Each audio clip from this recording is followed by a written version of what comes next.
começando, esperando as pessoas entrarem para a gente ver essa live sobre as cartas de Jane Austen. Obrigado vocês por voltarem. Me digam aí como que está a minha voz, meu áudio e meu vídeo, para a gente poder continuar, dar continuidade a essa live que tá, assim, eu tô muito empolgada. Por favor, me deem retorno. Vou esperar a Renata entrar para colocá-la novamente na live. Vamos torcer. Eu estou usando duas conexões aqui, o meu Wi-Fi e os dados do celular. Tomara que essas empresas aí de dados de telefonia não me deixem na mão. Bom, agora eu vou ver se a Renata já entrou para convidá-la. Só um minuto, gente. Pelo visto ela não entrou ainda. Tá. Obrigada, viu, Rosângela? Leitores Inoxidáveis. Também tem uma professora de Timóteo, o nome dela aqui eu já vi várias vezes, e a Duda Graciano também. Ah, eu vi aqui, é a Gilaine Ferreira também, de Timóteo, não é? Nós nos conhecemos lá, amiga da Mary Rose. Bom, Webert, estou com as suas anotações aqui e já a gente já te responde. Deixa eu ver aqui. A gente é inevitável, né, gente? Essas coisas acontecem. Eu tava numa live com o pessoal dos Estados Unidos, logo no início, uns dias atrás, e entrou no Zoom, e entrou uma pessoa, tem um nome próprio para isso, mas eu esqueci. Ele entrou com som e com vídeo pornográfico e não conseguiam tirar do ar, porque a pessoa que estava conduzindo a live no Zoom não conseguia tirar, né, expulsar essa pessoa. Então aqui pelo menos eu ainda tenho esse controle. Deixa eu ver que Renata entrou. Obrigada, viu, por me avisarem. Renata, estou segurando aqui, ó. Só lembrando que a gente não está explicitamente fazendo uma propaganda para a editora, mas tem a ver com o trabalho, com a tradução, que é trabalho de doutorado. Eu estou ouvindo meu retorno aí no seu áudio, Renata. Ah, é? O que eu tenho que É, fazer? Ah, será que eu por acaso você tem fone? tenho? Vamos ver se melhora com o fone, porque quando sai no celular, dá esses problemas mesmo. Bom, pessoal, a pergunta que eu estava em andamento aqui para fazer com a Renata era sobre as temáticas, a principal temática ou as principais temáticas das cartas e quem era o destinatário dessas missivas, que a gente já imagina quem seja, mas é bom a gente destacar um pouco, né? Por que que apareceu essa pessoa aí em destaque? Só depois você arruma seu rosto, tá? Que a gente tá vendo mais o seu teto. Pronto. Tá melhor, Bom, Adriana? isso. Eu vou pedir o pessoal que tá aí com a gente para controlar de novo esse horário. Para a gente fazer mais uns 45 minutos, mais ou menos, de Certo. live. Bom, vamos lá. A temática das cartas e quem que recebia tanta carta assim da Jane Austen? Bom, inicialmente é importante a gente saber que nós estamos traduzindo um número muito pequeno das cartas, porque estima-se que ela tenha escrito em vida mais de 3.000 cartas. Ela escrevia muito, ela escrevia todos os dias, todas as horas. Jane Austen vivia escrevendo. A gente percebe isso pela própria carta e por depoimentos dos familiares, né? Então, das cartas sobreviventes, que são as cartas que nós temos acesso hoje, né? Que estão em domínio público e, portanto, entrarão, né, na edição da tradução, a grande parte é dirigida à sua irmã Cassandra. São Uhum, cartas familiares, né? Então, as cartas são dirigidas aos familiares, né? Por que é importante frisar também que as cartas são familiares? Porque na época em que ela viveu, as cartas não eram apenas um instrumento de comunicação, mas havia publicações de cartas. A carta era uma verdadeira moda, né? Então, haviam uhum, cartas que eram públicas, cartas que eram escritas para serem publicadas. Não é o caso dela. uhum, Ela escrevia para a família e com o objetivo, de fato, de comunicar-se. Portanto, o conteúdo das cartas é o dia a dia da família, o que tinha acontecido naquele dia, principalmente quando ela estava afastada desses familiares, Uhum. principalmente a irmã, né? Então, a maior parte delas é dirigida à irmã. Há um número, uma quantia de cartas dirigida à sobrinha Fanny, Uhum. e a outra sobrinha Caroline, em menor número, e há algumas para os irmãos. Uhum. Ela deve ter escrito bem mais do que isso para os irmãos, mas nós não temos mais acesso. As que sobraram, a maior parte para a Isso. Cassandra. Só lembrando que você fez uma estimativa de 3.000 cartas, mas não existem essas 3.000 cartas disponíveis, né? Elas se perderam com o tempo, uma boa parte. Sim. E aí tô doida para falar, né, do vilão das cartas, mas já vou esperar. Bom, alguém comentou também que nas obras da Jane Austen, o Capitão Wentworth escreve para Anne Elliot, o Darcy para Elizabeth. E isso é uma coisa muito comum, percebe-se também essa. É como se a gente fizesse um retrato de hoje, dizendo que o Darcy acabou de conhecer a Elizabeth Bennet no baile funk e mandou um zap para ela. É mais ou menos isso, só que transpondo para a nossa realidade, né? Lógico que tem outros tipos de baile, tem outras festas, eu tô só fazendo gracinha. Bom, alguém perguntou sobre se a Jane Austen menciona a situação de mulher escritora, isso é importante falar, você vai destacar. E sobre o casamento que ela não viveu. São duas coisas assim que a gente quer ler e quer encontrar isso aí, né? Aí, solteira. Pois é. É importante também a gente saber que havia o século XVIII, início do século XIX, né, o longo século XVIII, que também é chamado na Inglaterra de período regencial, ele é marcado por uma polidez extrema, né? Uhum. Então havia códigos de conduta e moral que eram bastante rígidos, e Jane Austen não era uma exceção, né, como seguidora desses códigos, muito pelo contrário, ela tinha uma aderência bastante grande a esses códigos de conduta, e exemplo disso pode ser visto em todos os seus romances. Uhum. Né? Sim. Então ela não é uma figura transgressora que vai quebrar com todos os paradigmas. A crítica que ela faz é feita de uma outra forma, né? Então, se ela não faz isso nos romances, a gente não pode esperar que faça isso nas cartas também, né? Sim. Então, por que eu disse isso? Porque não vai achar, né? Ao ler as cartas, a gente não vai achar grandes arroubos passionais, muito pelo Sim. contrário. O próprio Tom Lefroy, que é aquele, né, que se estima que ela teve uma queda, teve um flerte e era a esperança de casamento, para mim, né, como leitora de cartas, isso eu vou dar a minha impressão bastante Uhum. pessoal, nós não ficamos nem sabendo se ela realmente foi apaixonada por ele. Por quê? Sim. Um dos traços mais marcantes da Jane Austen de sua obra, né? E eu vou incluir aí as cartas dentro da obra, justamente a ironia. Algo que ela não deixa de fazer nunca. Mesmo quando a gente vê num período um pouco mais maduro, porque a gente vai ter um percurso de tempo bastante grande, né? Nós vamos ver as cartas dela adolescente e depois Uhum. mais madura até o final de sua vida. Então a gente acompanha ela durante um longo tempo de sua vida, né? Uhum. E a todo momento, mesmo quando ela vai se tornando uma mulher mais madura, a ironia persiste. Ela Uhum. modifica-se um pouco, né? Porque no início, quando ela era mais jovem, a gente percebe que era até um pouco mais sarcasmo do que ironia, né? Uhum. E isso vai se refinando com o tempo.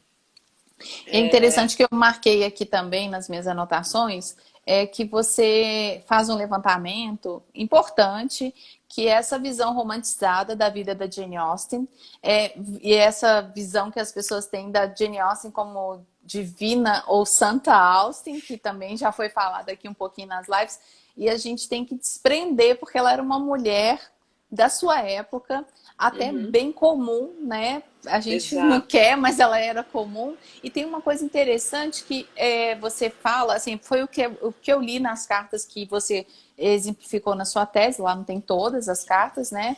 Porque a gente tem que ficar com esse gostinho de comprar o livro. A Jane mostra uma Jane Austen muito preocupada com os rendimentos e possíveis lucros das obras, mas principalmente, gente, com essa questão comum ali do dia a dia de comprar um tecido que pudesse fazer um vestido mais bonito, mas que não fosse tão caro. Essa questão das cartas também é até um pouco mais repetitiva, assim, que mostra ela preocupada com os valores ali. A gente fala, nossa, mas são centavos, mas eram centavos importantes para ela. Né? Acho que você podia falar um pouquinho dessa visão que a gente tem, a gente espera uma Jane Austen que realmente, gente, não existe. Por favor, não busquem essa Santa Jane, porque nem onde ela está sepultada ela é tratada como santa, né? Mas É. diga aí. Eu acho que isso é talvez esse foi um dos desafios ao traduzir a carta, né? Tem que lidar com a imagem da santa, né? Quando realmente não Sim. é. Porque quando a pessoa vai para a leitura das cartas, a minha preocupação é ela já vai vir com uma imagem de Jane Austen. Ela já vai chegar aqui com uma imagem de Jane Austen, que não corresponde, Uhum. obviamente, à realidade. E essa, Sim. acho que é realmente o grande, o grande interesse em ler essas cartas seria justamente ter acesso Uhum. a uma essência um pouco mais próxima. E eu digo um Sim. pouco mais próxima porque a carta também é uma representação. A gente não pode pensar nunca que, ao escrever uma carta, a pessoa se mostra, se desnuda totalmente. É Uhum. uma representação de si, assim como na Sim. ficção, né? Mas uma das a quantidade de temas que a Jane Austen trata dentro das suas cartas, que vai, como você falou, né, de moda a dinheiro, a comida, é surpreendente. Quer dizer, ali ela Uhum. trata de tudo. E muito interessante é a gente ver como a junção de todos esses fatores vai nos dando uma imagem do seu próprio tempo, né? Uhum. Sim, É, com certeza. a gente, se você for pegar, por exemplo, a questão da moda, que você citou muito bem, e é um assunto extremamente importante, principalmente na sua fase mais de juventude, né? Em que ela Uhum. ia, se preocupava com os tecidos, e o preço dos tecidos, e os chapéus que se usavam, e o que adereço se coloca no chapéu e tudo mais, ela está não apenas conversando com a irmã, mas ela está traçando uma história da moda do seu Sim. período, né? Teve um trecho de uma carta que você traduziu que ela fala que o vestido já está tão desgastado que ela vai transformar em uma anágua. Então, percebe, Sim. gente? Ela também fazia uma reciclagem ali básica, né, de roupas. Um vestido que já estava mais surrado virava uma espécie de anágua. Eu gostaria de salientar também uma coisa que a gente, como fã brasileiro, a gente não tem essa noção até se debruçar sobre uma tradução. Isso eu estou falando para quem tem conhecimento da língua, porque quem não tem conhecimento da língua vai ficar um pouco sem essa margem de interpretação. O quanto é difícil dar voz para um personagem de Jane Austen. Eu estou falando isso porque eu traduzi alguns livros. O Emma, por exemplo, foi o último, né? Então, o quanto é difícil transpor. Para mim, a maior dificuldade do Emma foram as falas da Miss Bates. Porque era uma hemorragia verbal, assim, sabe? Era uma coisa louca. Mas aí, no seu caso, que foi falado muito na sua defesa, foi essa sua busca de encontrar uma voz para Jane Austen no Brasil do século XXI, o que é uma Sim. coisa surpreendente. Como é que você É. fez? Bom, eu acho que assim, eu fui modulando, né? Essa tradução, eu acho que um dos motivos pelo qual ela foi tão demorada foi justamente pelo tanto de vezes que eu tive que voltar e refazer até que eu fui encontrando um espaço em que a ironia estivesse presente, mas que ela Uhum. não precisasse. Porque a gente estraga a ironia explicando ironia, né, Adriana? Verdade. A É gente igual a não pode piada, não explicar. tem jeito, não dá para explicar a Exatamente. piada. Então, ela não pode escancarar. Porque Exato. ela não faz isso, né? Uhum. E tem É, uns trechos que ela é extremamente irônica, são deliciosos de ler. Gente, sim. eu tô assim babando, né? O Herbert, ele perguntou qual foi o critério e condiz com o que a gente está falando. Como é que você selecionou essas cartas? Porque primeiro a gente tem, você teve acesso a um banco de dados, com certeza, mas aos livros publicados. E aí, como é que você fez para selecionar?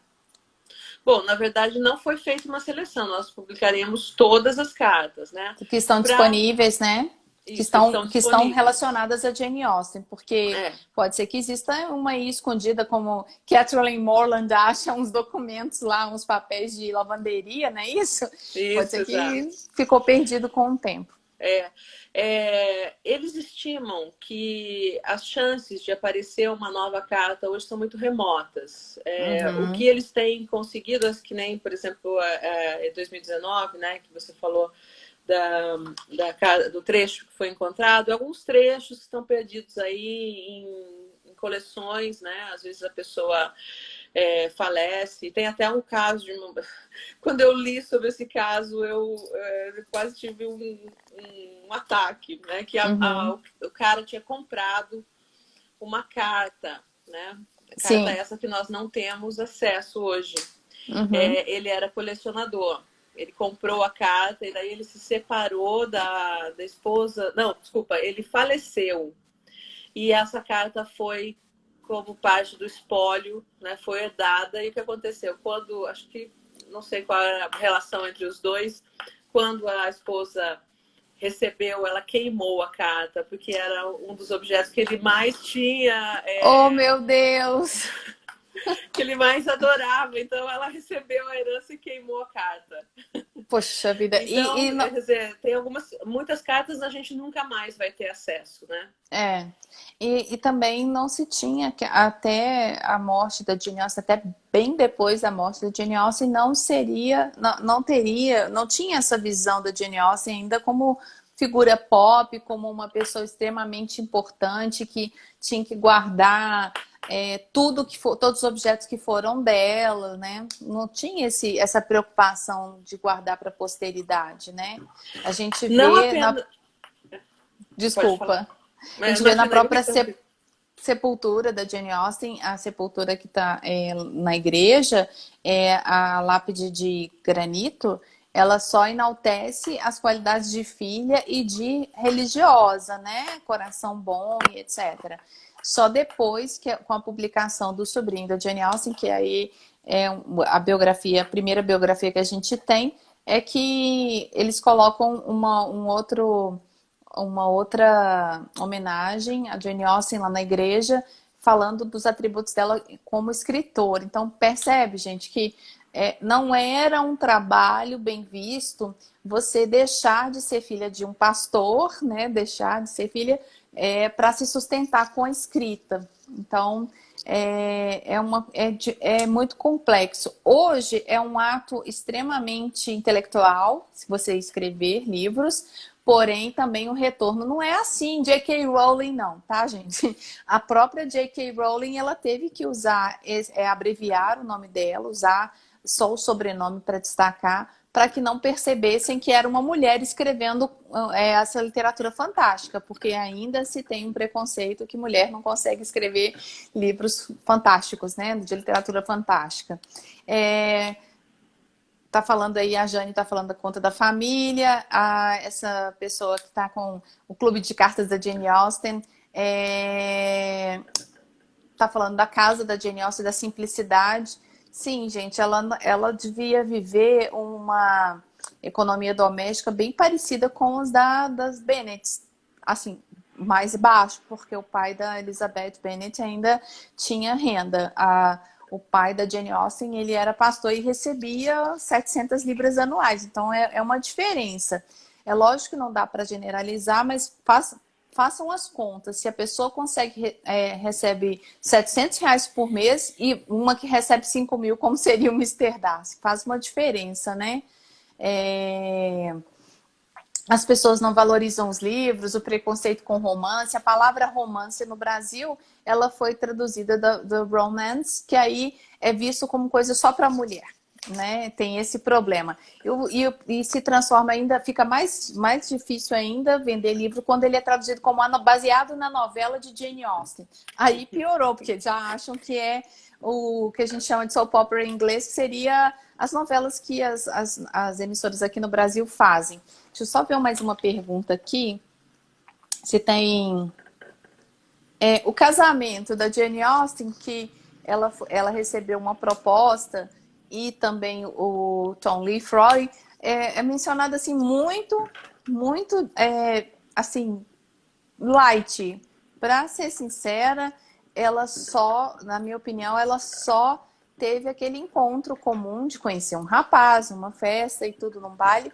E, assim, eu ouso acreditar que ela pode ter se interessado, mas pelo que eu entendi, ele não... Ele já tinha um envolvimento com a outra moça, né?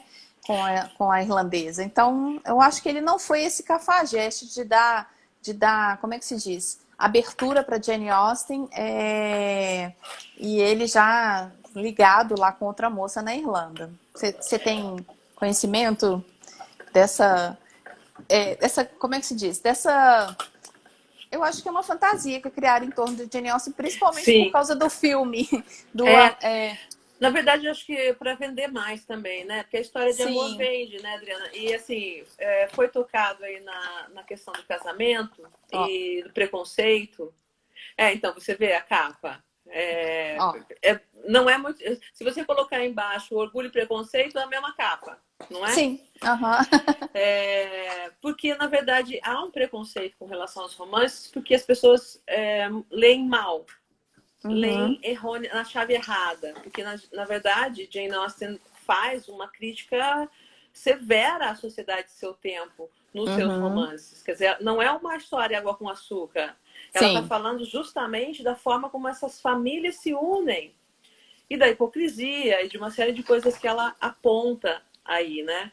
E é muito engraçado. Eu não sei se sou apenas eu, mas toda Uhum. vez que eu me salvo as diferenças entre as heroínas, né? Toda vez que eu penso no Tom Lefroy, eu lembro muito do Willoughby no Aham. Sense and Sensibility, porque é Ah, uma você situação muito... associa com, Sim, com porque Willoughby. diz a lenda que, né, o Tom Lefroy teria sim demonstrado algum interesse. Eles tiveram um flerte. Não Sim. dá para saber muito qual é a extensão, né, do flerte, mas que houve um flerte, Uhum. houve. Isso dá para perceber das cartas. Uhum. Havia um certo assanhamento dela com relação a ele e dele com relação a ela, não dá muito para perceber, mas me parece ali que havia uma certa timidez também. Mas me parece que Sim. quem pediu isso foi a tia, Uhum. justamente porque ela não era um bom partido, né? Uhum. Então ele Só tinha... fazer um parêntese sobre isso, eu traduzi um artigo da Joanne Ray, da Universidade do Colorado, ela é da Jane Austen Society of North America, tá lá no blog, chama-se O Romance Unilateral de Jane Austen, de Austen e Lefroy. Inclusive, eu até selecionei essa capa aqui, uma imagem do filme, para poder fazer o pá, né? Chamar o leitor para essa publicação. Mas aí, já dando spoilers, não tem nada disso. É lógico que dependendo do que a gente quer comprovar na academia, a gente consegue conduzir o nosso texto para aquilo que a gente acha que é o mais correto. Mas eu concordo com a Joanne Ray que quando ela pega várias citações, até cartas do Tom Lefroy, e faz esse contraponto ali, tentando explicar esse romance que, na opinião dela, tá, gente? Eu só traduzi. Só houve mais um interesse maior da Jane Austen, sabe? Ela mostrou por outras justificativas que ele já tinha um compromisso com a Mary lá na Irlanda. Porém, eu também penso no Willoughby, assim, eu tenho uma visão meio que assim, que ele deu um pouquinho de corda, sabe? Sabe, Adriana, eu penso que, na verdade, eles eram os dois meio que adolescentes nessa época. Sim. E mesmo no caso dela, eu tenho várias dúvidas se com certeza não foi isso que Hollywood quer fazer mostrar nos filmes, com certeza não. Sim. Mas ela E, brinca demais, dizendo, ah, e você, vou morrer você de amor. tocou um ponto importante. A Joan Ray, ela foi consultada esqueci o nome peraí que eu vou colar aqui. Focus Features, não, é uma outra também, estúdio, canal. Bom, enfim, pelos produtores do filme, ela fez uma consultoria para dialogar, assim, né, tentar tirar a Jane Austen do papel para colocar nas telas. Só que eles preferiram, obviamente, fazer uma versão mais romantizada, assim como fizeram no Orgulho e Preconceito de 2005, com aquela cena final lá do beijo, né? Então, assim, a gente busca beijo. Ontem mesmo eu assisti um streaming de Orgulho e Preconceito no teatro, lá nos Estados Unidos, eles estavam exibindo, e quando deu o beijo, teve beijo, eu até printei a tela do celular e tudo, porque a gente espera, mas não era bem assim. Não, é Casamento proibido, né, romântico, inclusive. sim, casamento romântico como a gente tem hoje é invenção moderna, gente. E essas coisas, às vezes as pessoas se casavam e elas nem tinham contato, né, muito próximo nesse sentido aí, não. A gente, esse Tom Lefroy que mostra no filme de ser boxeador e tudo, assim, eu acho um pouco só para dar uma, sabe, um ar assim de herói, sabe, de galã, apesar de que o James McAvoy, ele representa um bom Tom Lefroy, na minha opinião. Né? Assim, as imagens que a gente tem eu tô falando Lefroy, como se eu conhecesse ele. A gente só tem imagem dele mais velho, com aquela indumentária toda de juiz de direito, então também não dá para poder imaginar uma pessoa por trás daquilo ali. Alguém falou aí sobre os beijos dos filmes e tal, e fica frustrada, mas eles precisam vender a obra também, né? E o problema da gente é que a gente é um pouco, eu ouso dizer que nós somos puristas aqui no Brasil, sabe? A gente quer uma coisa. Olha para você como que é engraçado. A gente fica meio assim, poxa, mas ela fugir com o Tom Lefroy, que absurdo e tal, mas ao mesmo tempo quer uma Jane Austen levada da breca, sei lá, assim, uma Jane Austen além do seu tempo, que ela era essa pessoa, mas eu acho que ela não ia arriscar a moral da família toda Sim. Do jeito que foi mostrado no filme. Vou voltar aqui para as cartas, senão a gente vai falar do filme, vai ser outra live. Eu tô tentando achar um Agora, gente. trechinho.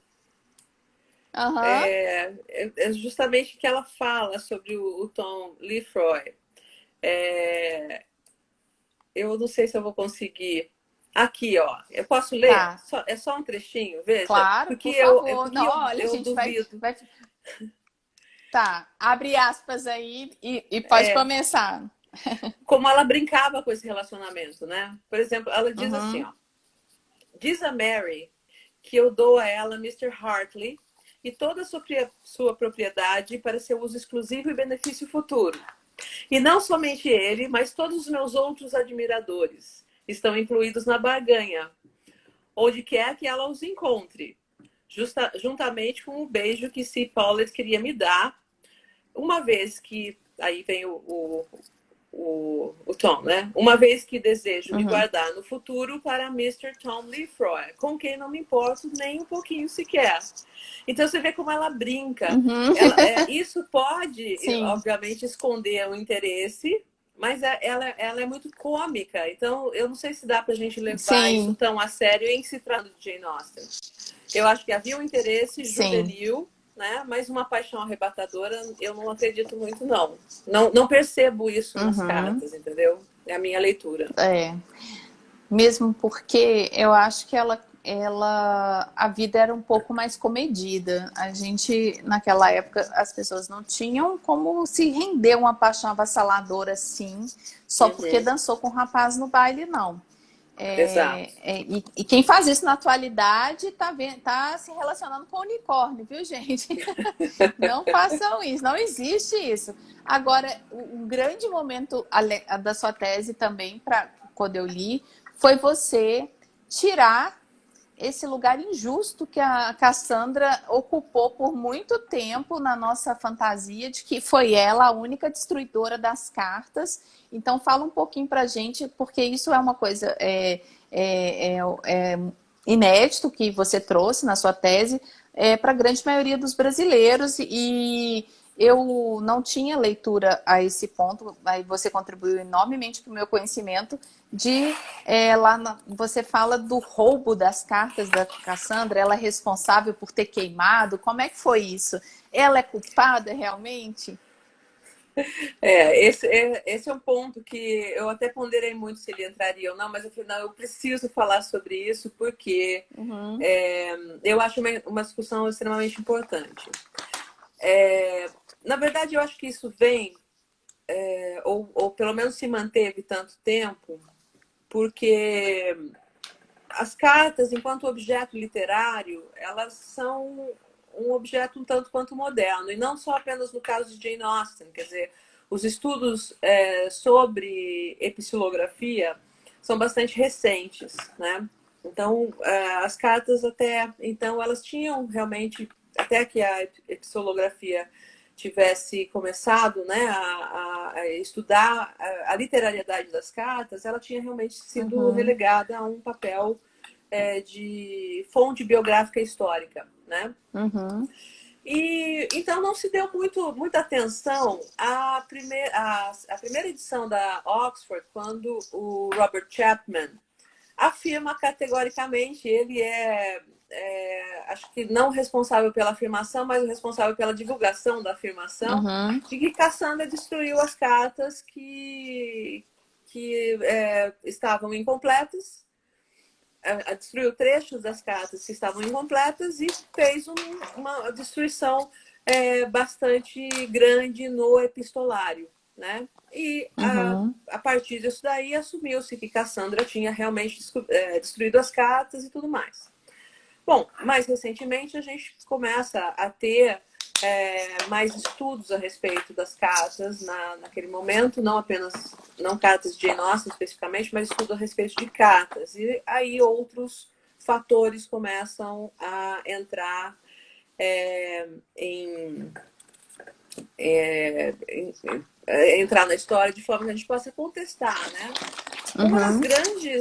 dos grandes indícios de que Cassandra não foi a grande destruidora das cartas é justamente que as 290 cartas aí que nós temos, elas sejam justamente a maior parte para Cassandra.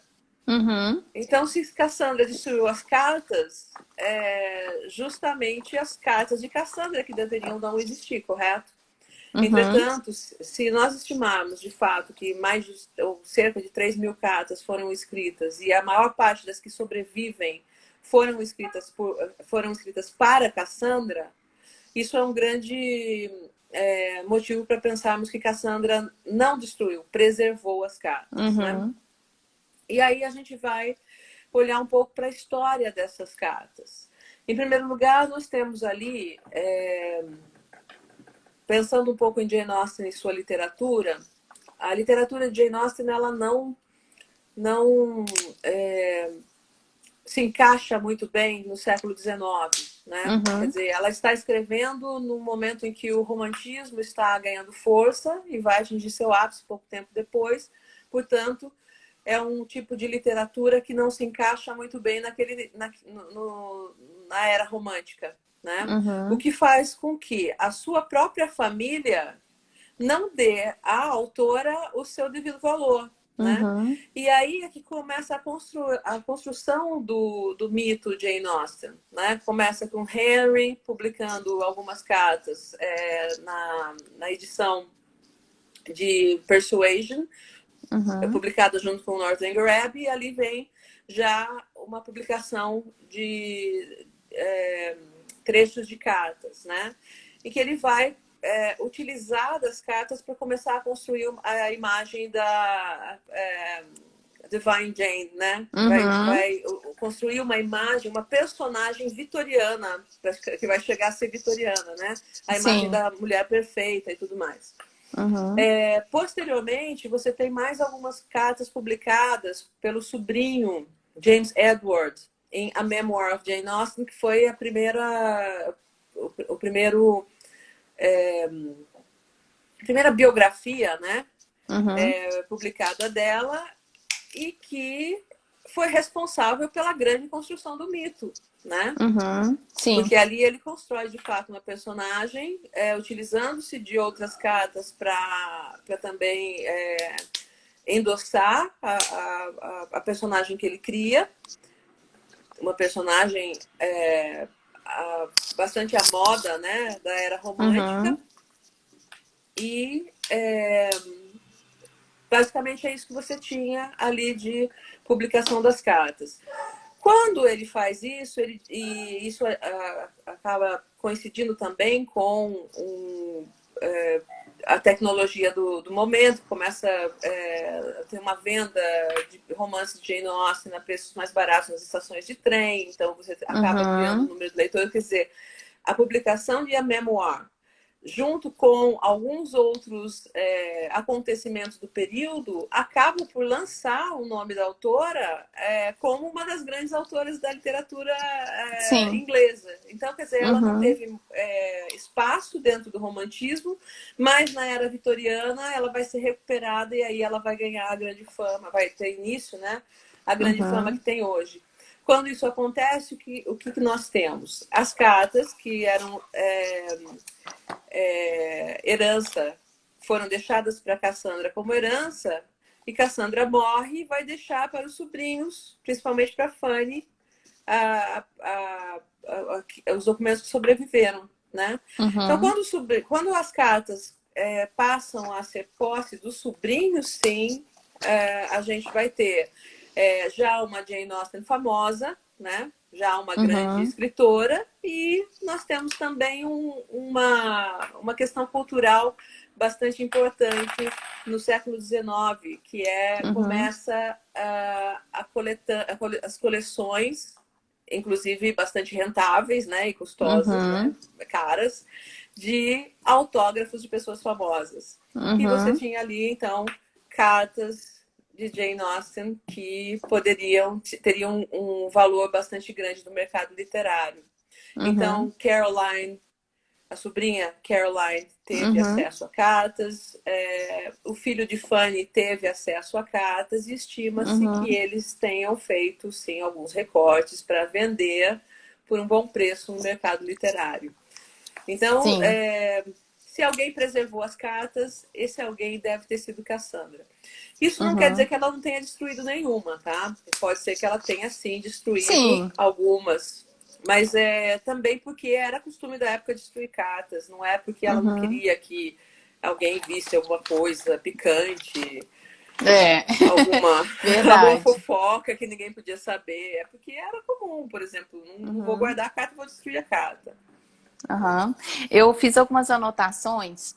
Veja bem, só um parênteses aqui na nossa fala, na nossa temática. Alguém falou de Nuvem de Lágrimas, que é um musical que foi adaptado aqui no Brasil, adaptaram Orgulho e Preconceito com as músicas do Chitãozinho e Chororó.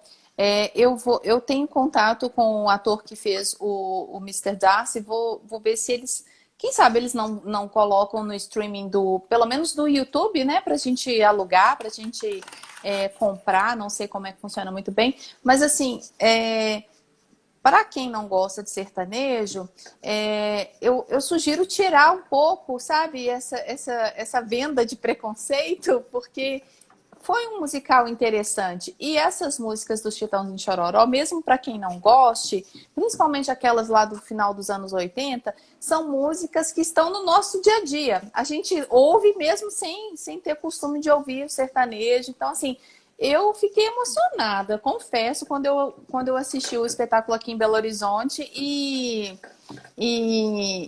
vi ali, não pelo cantor, assim, porque senão a gente fica querendo falar assim, ai, é o Darcy, é o Colin Firth, sei lá. Não, é porque eles conseguiram fazer uma coisa muito fofinha com o Jane Austen.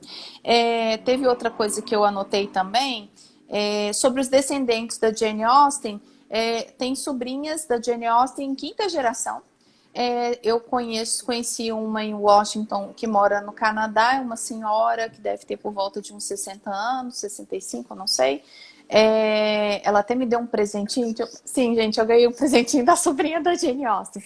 E a Caroline Austen Knight, que ela é neta, né, em quinta geração do irmão da Jane Austen que herdou Charlton, a mansão de Charlton, e depois, posteriormente, a Jane Austen foi morar no chalé, que eles chamam de chalé, que de chalé não tem nada, né? Uma casa de 2 andares. São descendentes vivos, inclusive essa sobrinha, Caroline, ela chama Caroline Jane Knight. Ela conduz uma organização para angariar fundos para letramento, alfabetização de crianças, de meninas principalmente. Eu não tô, o nome aqui agora eu não vou conseguir consultar, porque o celular está ocupado, mas é Literacy Foundation, alguma coisa assim. Essa é a mais ativa que eu conheço, que mora na Austrália, e ela foi a última assim, da geração que morou na mansão de Charlton, porque depois eles tiveram que vender essa mansão, porque para administrar uma mansão daquele tamanho, não, né, tem que ser popstar atualmente, sabe? Tem que ter muito dinheiro. E ela está sendo mantida agora por uma milionária que comprou a casa e agora está fazendo essa manutenção. Alguém perguntou o que mais chamou atenção na tradução, mas eu queria meter minha colher, se você me permite. Eu vou até colocar aqui meu óculos, os meus óculos aqui para poder... lá na página 81, isso eu te falei durante a sua defesa, parece, gente, que a gente está dentro da cena da Jane Austen. Eu posso ler um parágrafo? É permitido, né? Claro, sim, pode Tá. sim. Após molhar sua pena na tinta, Jane a leva ao papel e escreve My Dear Cassandra. No início, ao tocar no papel, as palavras parecem claras, uma espécie de cinza pálido, mas o contato com o ar fará com que Cassandra leia num vivo tom de azul e preto.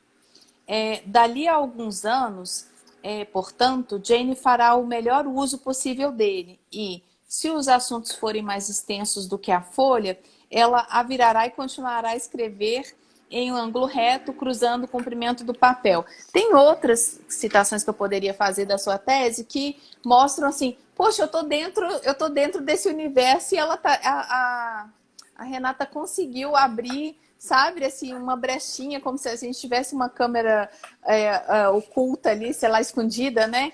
E conseguisse perceber o que estava acontecendo naquela cena. Aí a pergunta que eu deixo para você é o que mais chamou atenção na tradução, que é uma escolha difícil, mas vamos ver se você consegue escolher alguma coisa assim que mais se destaca, que te chamou atenção na tradução. Bom, eu acho que sim, eu vou colocar duas coisas.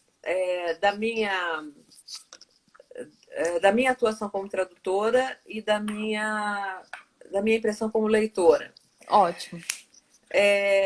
Como leitora, primeiro, acho que o que me impressionou muito, não apenas na leitura e tradução das cartas, mas também no mergulho que foi necessário fazer no universo das cartas de Jane Austen para fazer a pesquisa, o quanto essas cartas elas possuem valor literário. Uhum. Há um cuidado enorme da Jane Austen com a escritura dessas cartas, mesmo que a sua única leitora fosse Cassandra.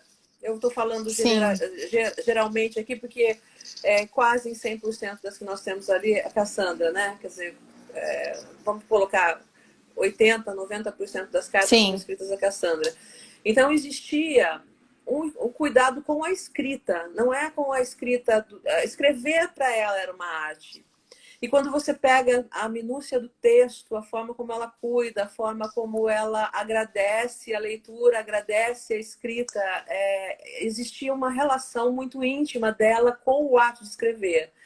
E é Uhum. uma coisa, ó, eu tô falando com você até me arrepia. É uma coisa que eu acho admirável. Ela tratava qualquer coisa que escrevesse como arte. Então as cartas, elas têm sim, embora sejam escritas para uma única pessoa, o cuidado que tem com a escrita como uma expressão artística, né? E eu acho que Sim, isso, como leitora, é a coisa que mais me chamou a atenção. Como tradutora, a sim. dificuldade de transpor tudo isso para a língua portuguesa. Como é que você É. pega essa essência toda? Tem coisas que estão... a linguagem é algo impalpável. E tem coisas que elas estão como se elas estivessem flutuando no ar do texto, né? Uhum. E como Sim, é que você consegue trazer essas coisas flutuantes para que elas pairem sobre o texto traduzido também? Isso é um sim. desafio gigante, né? Eu procurei trazer de forma que elas estivessem ali presentes também, porque de uma certa maneira, preservar a própria essência, né? Eu não queria que o Uhum. texto... eu não sei... não sei explicar muito bem, é uma Uhum. sensação. Eu não queria que o Uhum. texto traduzido, ele não proporcionasse o mesmo prazer da leitura que o texto original proporciona Uhum. e trouxesse junto consigo, né?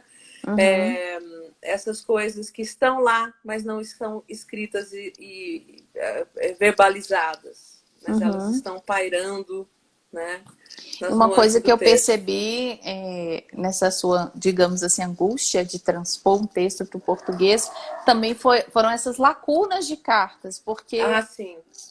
não tem uma sequência lógica, lógica não tem uma sequência temporal ali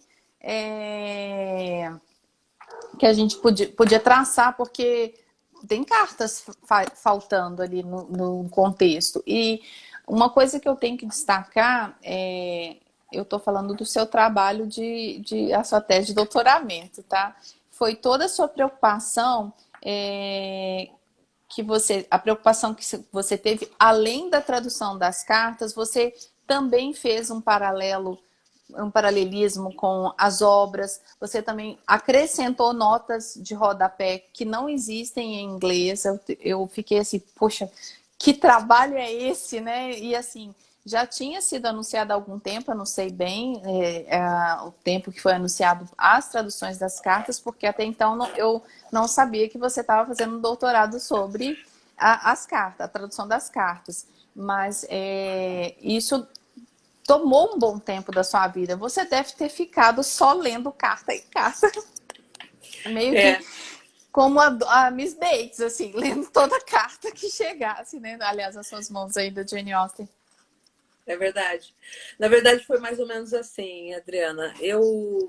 Quando eu comecei a traduzir as cartas, eu não fazia ideia do nó que eu ia encontrar na minha frente. Não fazia a Uhum. menor ideia. Eu pensei, quando ela me propôs, eu falei assim, vou fazer a tradução das cartas como se eu estivesse fazendo a tradução de um romance.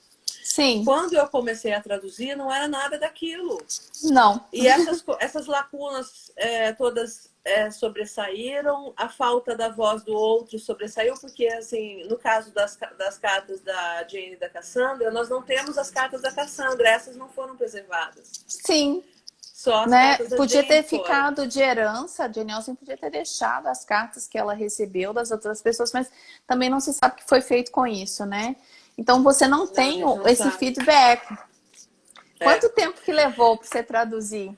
Nossa, que pergunta. Então, Quantos anos? é, foram todos esses anos, né? Porque aí eu comecei, na verdade, um pouco antes, eu comecei a traduzir e depois eu apresentei um projeto de doutorado Sim. que falava justamente, não falava sobre a tradução, falava sobre as cartas e eu queria traçar, justamente, você deve se lembrar de ter visto, né, o percurso que eu fiz e que eu deixei algumas lacunas abertas no final para talvez um projeto de pós-doutorado. Porque, na verdade, eu já tinha noção dessas coisas que estão ali em aberto, né? Elas só se adensaram mais na pesquisa de doutorado.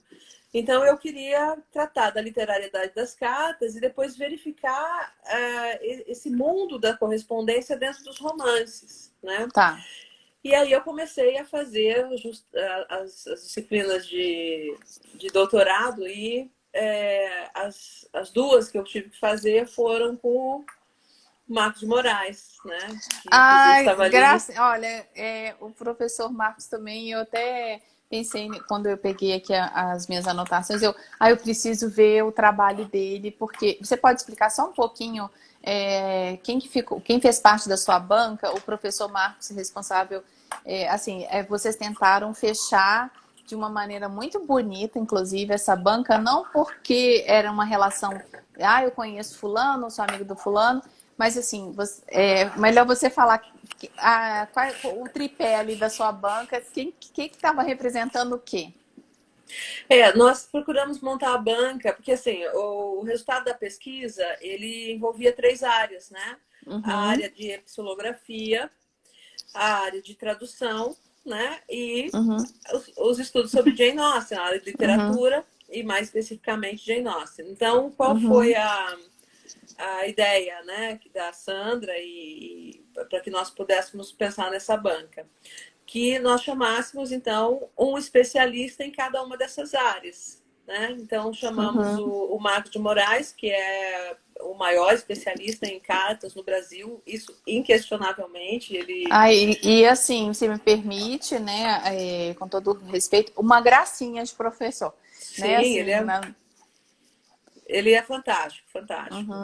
É uma pessoa uma pessoa apaixonante. Isso. Boníssima, exato. Chamamos a Lenita, né? Isso. Rimoli Esteves, que é especialista em tradução, também uma das pessoas que eu conheço nessa área que mais entende de tradução, uma pessoa que eu respeito demais, né? E a Sandra também. E chamamos você como especialista em Eu, Jane na Austen. humildade ali. Especialista é um título bem pesado de carregar, mas enfim. Imagina, você também é doutora em Jane Austen, então Sim. especialista sim. Eu participei com um prazer imenso e assim, a minha filha, ela não tinha dimensão do que era ler uma tese para participar de uma banca. Ela tinha dimensão do que era escrever uma tese, que também dá um trabalho danado. Mas assim, ela sempre me via e eu tô assim, olha, eu tenho um pacto comigo mesmo de ler tantas páginas por dia. Ela, poxa, mas você já não leu essas páginas? Eu falei, não, ainda não alcancei o meu, né, era 50 páginas por dia que eu tinha que ler. A tese tem 300 e... Você vê aqui, só para... ficou um pouco... Nossa... Não, mas assim, eu não cansei, 317 páginas. Então, assim, é um trabalho que eu estava lendo não só para diversão, mas um trabalho que eu tive que analisar para poder... Você já era doutora naquele momento que eu estava lendo o seu trabalho, né? Mas, assim, era uma questão para argumentação lá na banca. Eu não sei se cabe aqui, mas eu acho que eu tenho que enaltecer e agradecer o seu trabalho. Outras pessoas aqui já falaram, já te agradeceram por todo esse trabalho, esse movimento gigantesco de tradução de um texto que não é um romance. Então, assim, a gente vai ler realmente quem se interessa pela vida da Jane Austen, né? E eu espero realmente que esses mimos que você está falando aí da editora também venham só enaltecer o seu trabalho, porque a sua contribuição para esses estudos de Jane Austen, Eles passam dos romances, né? Eles vão além dos romances, porque você está trabalhando ali com cartas, mas passa também por dentro, né? A gente tem um senhor aprendizado ali sobre cartas, mas mostra a Jane Austen nua e crua. Não é uma opinião sobre o que os outros achavam dela, os sobrinhos ou os atuais biógrafos. É uma Jane Austen que está ali falando de roupas de tecido, de economia doméstica mesmo, né? E Sim. pouquíssimo romance, tá, gente? A gente tem que salientar isso. Mas tudo que está mostrando ali é de uma vivacidade que você fala assim, eu queria ser amiga da Jane Austen. A gente... Ixi, tá dando uma interferência na imagem. Mas eu só tenho muito que te agradecer. Eu não sei, alguém falou aí, para mim foi 7h45 que eu comecei. Que foi a última vez que eu olhei meu relógio aqui no celular. Você tem noção de tempo? Nossa, Alguém agora pode falar são quantas 20, horas? Quanto 41? que horas? 41? Sério? 20h41 agora. Meu Deus, a gente já tá passando de 1 hora, né? Se O que deixar, a gente vai acontece? falar o resto da noite, Jane. Mas vou te chamar outras vezes, porque você teve outro trabalho de mestrado sobre a Jane Austen, minha filha. Quantas vezes você aceitar, a gente está chamando. Olha Pode me só, chamar pessoal, sempre, é um prazer.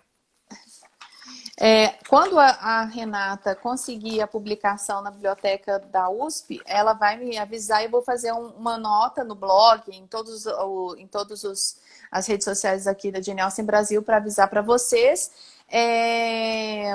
Outra coisa que eu vou dizer também, o meu canal da Jane Austen Brasil no YouTube, ele foi hackeado, eu perdi a conta, os vídeos que estão lá de outros eventos da Jane Austen Brasil, eles estão... eu não consegui ainda fazer uma denúncia de sei lá o que foi. A pessoa roubou meu e-mail que tinha acesso a esse YouTube. Enfim, eu criei outro que se chama Jane Austen Sociedade do Brasil no YouTube e eu vou conseguir até segunda-feira colocar todas as lives lá que a gente já fez até hoje para quem perdeu assistir ou quem não assistiu, quem gostou assistir de novo. Eu já tenho programação essa semana toda que começa amanhã de live sobre tradução. Na segunda-feira serei eu e Lília dos Anjos falando sobre os 80 anos de Orgulho e Preconceito traduzido aqui no Brasil. Na quarta-feira, a Júlia Romeu, que traduz Jane Austen, traduz os romances de Jane Austen aqui no Brasil também. Nós vamos pular a sexta-feira, porque a sexta-feira ela é dedicada exclusivamente para a nossa amiga Thaís Brito, lá do Fantástico Mundo de Jane Austen.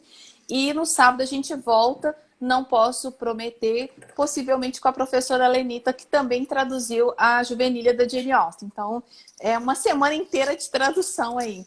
E Renata, eu te agradeço muito pela disponibilidade.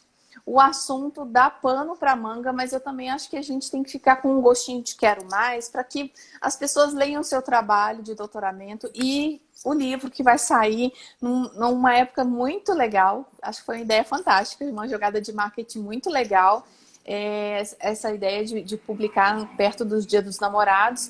E assim, agradeço pela sempre cordialidade que você mantém nas nossas relações e disponibilidade. Aí eu passo a palavra para você.